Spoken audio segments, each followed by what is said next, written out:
Fidèle à ses engagements internationaux, notamment dans le domaine du climat et de l'environnement, la République du Congo marche vers la validation de sa troisième contribution déterminée au niveau national. Dans un contexte où les précédents engagements des États, conformément à l'accord de Paris sur le climat, ont montré leurs limites, la ministre de l'Environnement, du Développement durable et du Bassin du Congo, secrétaire exécutive de la Commission climat du Bassin du Congo, Arlette Soudan-Nono, a souligné que la CDN 3.0 va s'orienter beaucoup plus encore vers les énergies renouvelables.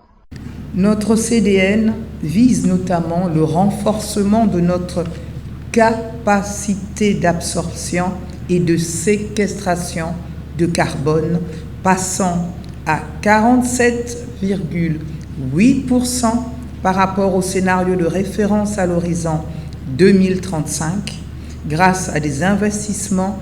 estimés à 8,92 milliards de dollars sur la période 2025-2035, dont plus de 80% devraient être pris en charge par les mécanismes financiers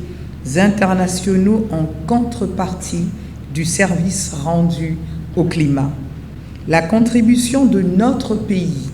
à l'effort global passera également par le recours aux renouvelables en vue de réduire les émissions liées à l'utilisation du pétrole dans nos procédés industriels et de manière générale dans notre tissu socio-économique.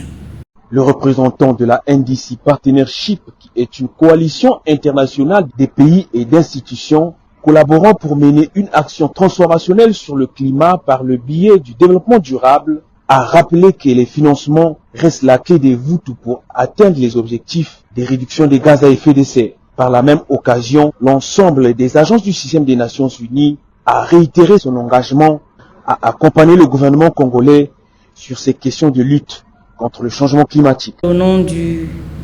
coordonnateur résident, vous féliciter de ces progrès